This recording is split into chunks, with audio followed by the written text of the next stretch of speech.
classroom for years. So how hard can it be to teach online? Teaching is teaching, right? But communicating face-to-face is very different than communicating remotely. Lost are the physical cues from both the instructor and the learner. In an asynchronous online environment, a student's confused expression does not translate to a text-based learning management system, and the feedback loop takes hours rather than seconds. Judith Bocher and Rita Marie Conrad list 5 important differences in their online teaching survival guide. First, the faculty role shifts to more coaching, guiding, and mentoring. Second, learners are more active and direct more of their own learning experience. 3, content resources are flexible and virtually infinite. 4, learning environments for gathering and dialoguing are primarily asynchronous, with only occasional synchronous meetings. And 5, assessment is continuous.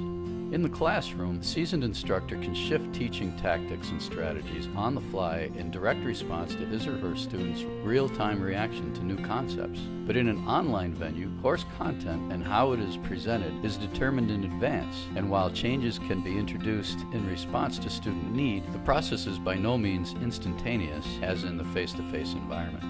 With that in mind, it's critical that your online course is as close to optimal at the start. That requires excellent planning, design, and presentation. Luckily, many instructors have taken on the same challenge, and over time a rich collection of best practices has emerged. SUNY's Center for Online Teaching Excellence has aggregated the best of these best practices into an easy-to-use rubric called OSCQR. OSCQR stands for the Open SUNY COTE Quality Review.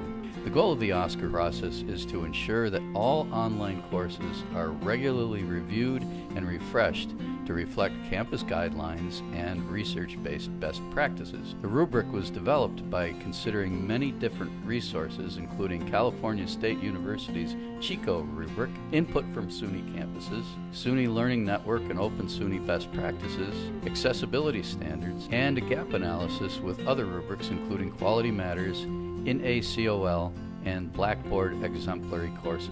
OSCQR reflects 5 specific pedagogical influences, including the community of inquiry, Bloom's taxonomy, 7 principles for good practice in undergraduate education, the adult learner, and how people learn. The rubric is flexible, non-evaluative, and focused on improvement. And while it was designed to help identify improvements during the course refresh process, it can also serve as an excellent touchstone as one designs and develops a new online or hybrid course. The review process is flexible and can be conducted by the instructor alone or with the assistance of an instructional designer, or even in collaboration with another colleague.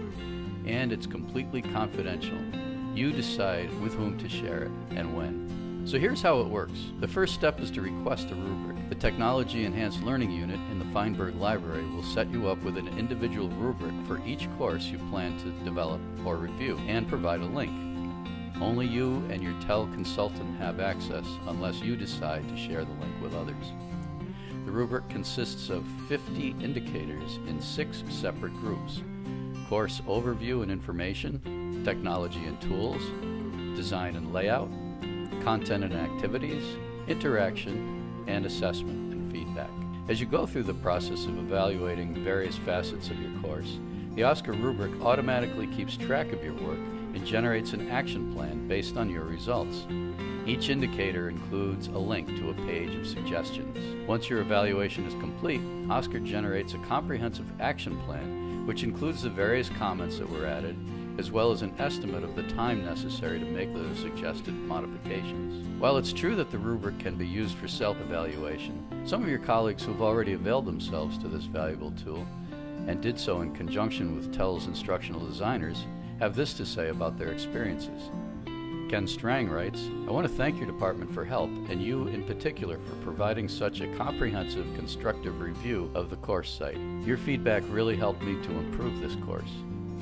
Carol Lipsick writes, "I worked closely with the instructional design specialists in the Technology Enhanced Learning Unit as I developed my first online course, and their input was essential to the course's success. They guided me through the evaluation process using the OSCQR rubric and pointed out not only the few items that could be improved, but also the fact that so much of what I had designed was aligned with existing best practices.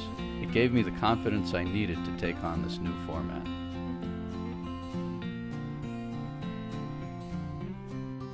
Whether you're a seasoned veteran at online course design or this is your first time, I urge you to take advantage of this valuable service.